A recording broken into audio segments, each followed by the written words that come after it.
Aku hanya seorang pembantu di rumah keluarga kaya Taiwan. Tapi segalanya berubah ketika aku hamil oleh anak majikanku sendiri.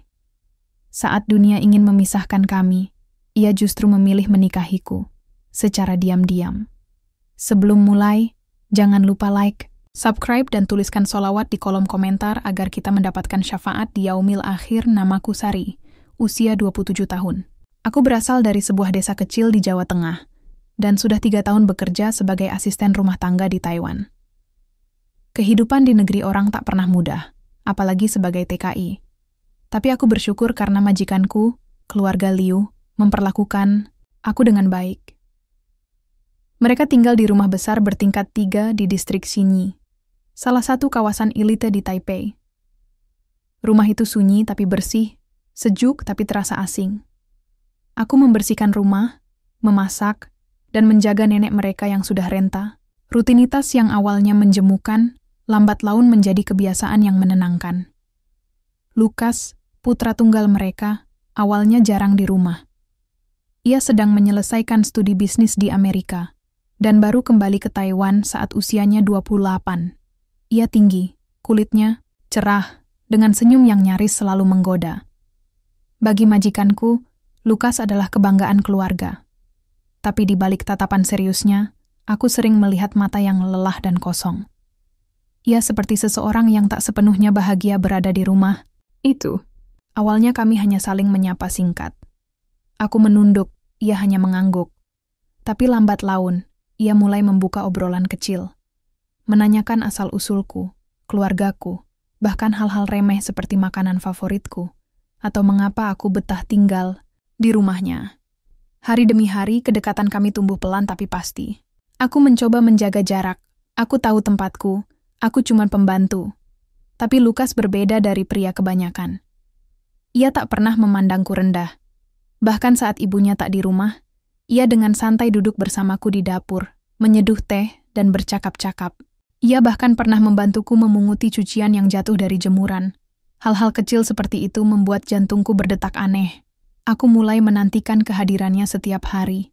Senyumnya, tanyanya, dan bahkan diamnya yang hangat.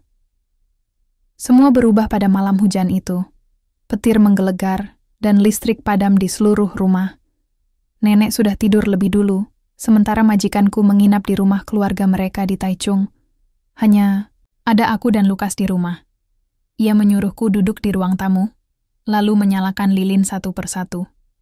Di tengah redup cahaya lilin, kami bicara lebih dalam dari biasanya. Ia bercerita tentang hidupnya, tentang tekanan dari ayahnya, ekspektasi keluarganya, dan keinginannya untuk bebas memilih jalan sendiri. Aku mendengarkan dalam diam, hanya sesekali mengangguk. Tapi saat ia menggenggam tanganku, aku tak menariknya. Aku hanya mematung dan merasakan kehangatan yang berbeda dari genggaman itu. Malam itu menjadi awal dari sesuatu yang tak bisa kuputar kembali. Lukas mulai sering mencariku, bahkan saat ibunya ada di rumah. Ia mencuri pandang, menyelipkan senyum, dan kadang menyentuh lenganku secara halus. Aku pun tak kuasa menolak. Perasaan ini tumbuh liar, dan aku tahu itu salah. Tapi siapa yang bisa mengendalikan hati? Aku hanyalah perempuan biasa yang rindu disayangi, dan Lukas memberiku rasa itu, rasa dicintai tanpa dibatasi status. Sejak malam itu, hubungan kami tak lagi bisa disebut sekadar akrab. Kami sudah melewati batas. Lukas semakin sering menciptakan momen-momen berdua, seolah waktu tak pernah cukup. Kami jadi ahli menyembunyikan perasaan di depan orang lain, terutama di hadapan ibunya yang punya mata tajam dan insting curiga. Tapi ketika hanya kami berdua, semua topeng itu runtuh.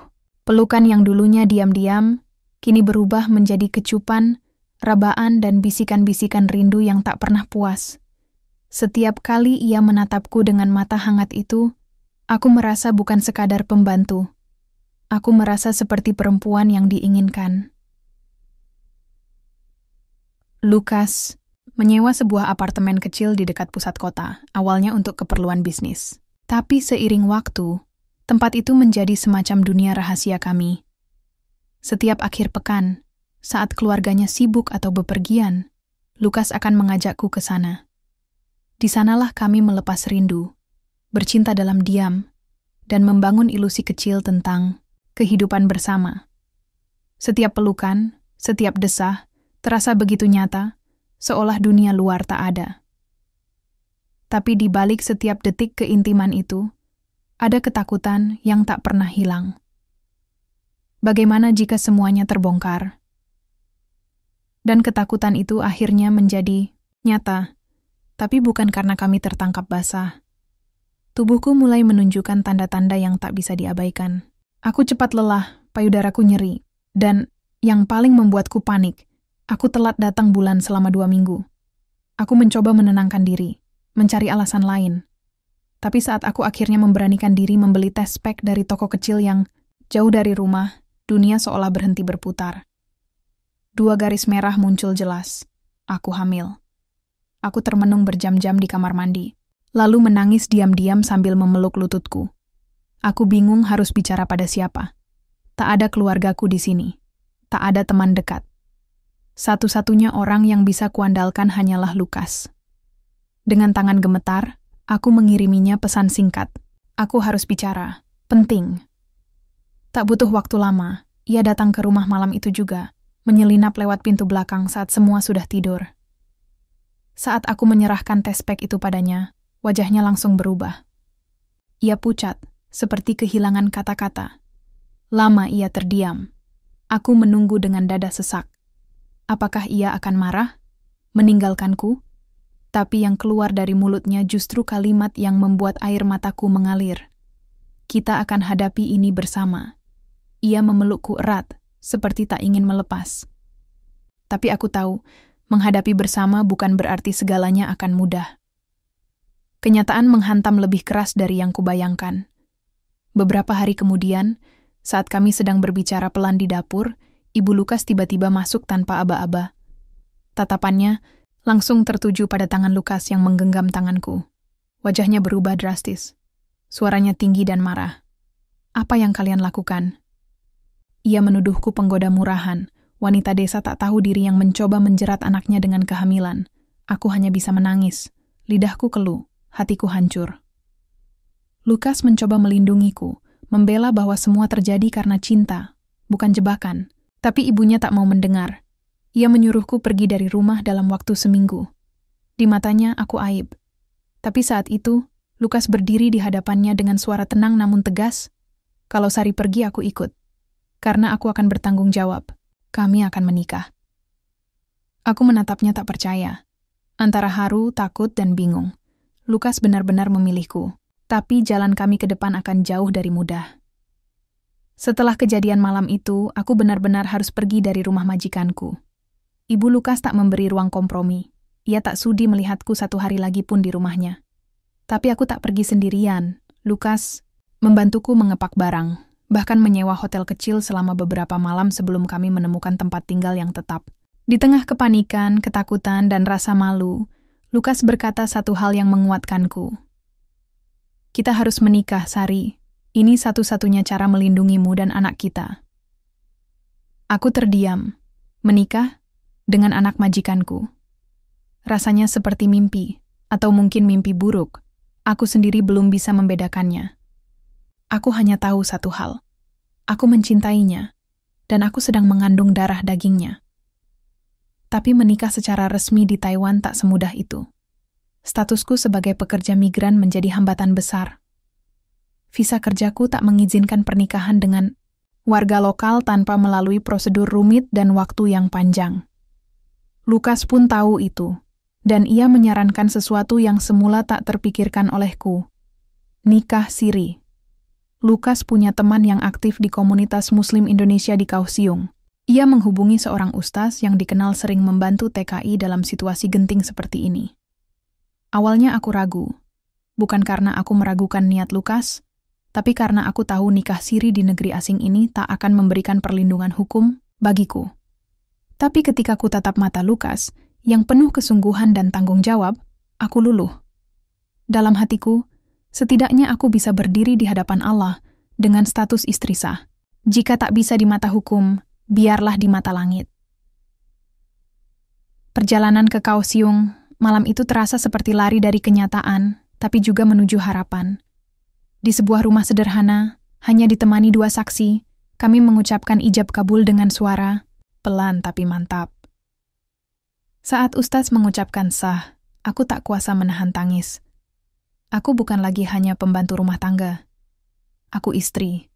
Aku ibu dari anak yang tengah tumbuh di rahimku. Dan Lukas, lelaki yang dulu hanya kulihat dari jauh sebagai anak majikan, kini jadi imamku. Sepulang dari Kaohsiung, kami menyewa sebuah apartemen kecil di distrik Zhonghe. Tak mewah, tapi cukup untuk kami bertiga. Aku, Lukas, dan janin yang terus berkembang di dalam tubuhku. Aku berhenti bekerja sepenuhnya. Lukas yang menanggung semua biaya hidup. Ia mulai membatasi interaksi dengan keluarganya, terutama ibunya, yang masih menolak mengakui pernikahan kami. Bahkan saat Lukas memberitahu bahwa kami sudah menikah secara agama, ibunya menganggap itu lelucon murahan. Hari-hari awal pernikahan kami jauh dari kata ideal. Lukas sibuk membangun bisnis barunya, sementara aku harus belajar menyesuaikan diri sebagai istri sekaligus calon ibu. Aku tak punya siapa-siapa di sini selain dia. Tapi setiap malam, saat Lukas pulang dan mencium keningku sambil memegang perutku, yang mulai membesar, semua ketakutan itu seakan reda. Kami tahu dunia menolak kami, tapi kami juga tahu kami punya satu sama lain. Hari demi hari, perjuangan kami dimulai. Setelah menikah secara agama, Lukas tak tinggal diam. Ia tahu, untuk benar-benar melindungi aku dan anak kami, pernikahan ini harus sah di mata hukum Taiwan. Tapi proses itu lebih pelik dari yang kami kira. Banyak dokumen dari Indonesia yang perlu diterjemahkan dan dilegalisir. KTP, surat cerai ibuku, karena ayahku sudah lama meninggal, hingga surat keterangan belum menikah dariku, yang dulu hanya kukira formalitas kecil, kini menjadi rintangan nyata. Lukas bolak-balik ke kantor imigrasi, ke kedutaan Indonesia, bahkan menyewa seorang pengacara untuk membantu kami. Setiap kali ia pulang membawa kabar bahwa satu dokumen berhasil diterima atau diterjemahkan dengan benar, kami merasa seperti memenangkan perang kecil. Tapi ada kalanya ia pulang dengan wajah lesu, membawa kabar bahwa ada persyaratan baru, atau dokumen yang ditolak karena formatnya tak sesuai. Aku tak bisa banyak membantu selain menenangkannya dan menyiapkan makanan hangat. Saat kandunganku memasuki bulan kelima, aku mulai merasakan kelelahan yang luar biasa. Tubuhku membesar, punggungku sering nyeri, dan kadang emosiku tak terkontrol. Tapi Lukas tetap sabar. Ia bahkan mulai belajar bahasa Indonesia, agar bisa bicara dengan bayinya nanti dalam 2 bahasa.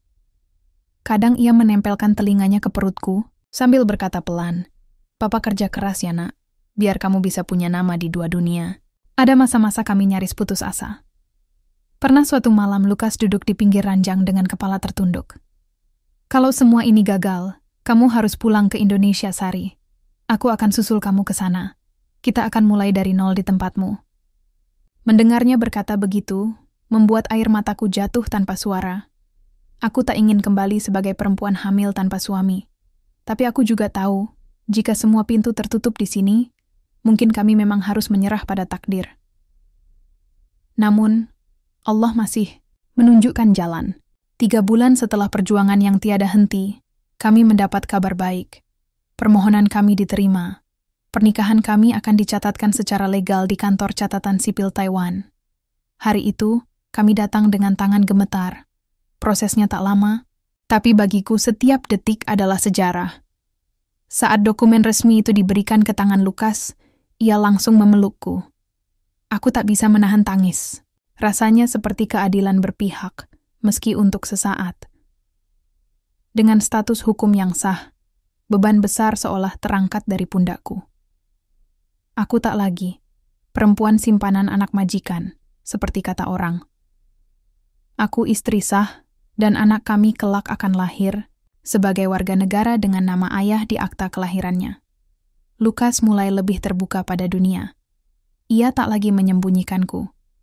Ia bahkan mengganti status hubungannya di media sosial, memajang foto kami berdua. Aku yang mengenakan kerudung dan perutku yang menonjol. "My wife and my future," tulisnya. Hari-hari itu penuh kehangatan baru. aku mulai merasakan makna sejati dari sebuah rumah tangga. Meski kami masih dijauhi oleh Ibu Lukas, kami mulai punya pondasi kuat.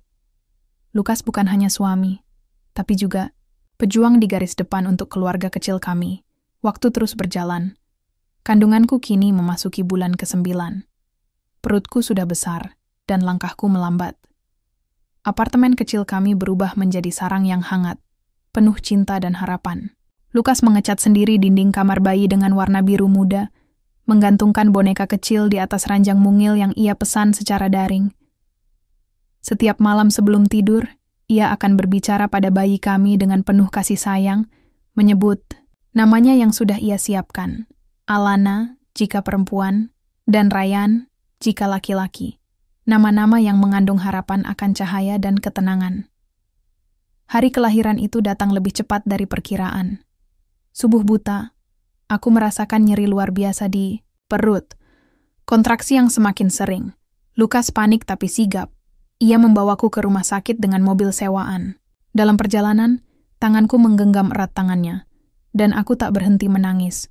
Bukan karena takut, tapi karena semua kenangan selama 9 bulan ini berputar di kepalaku.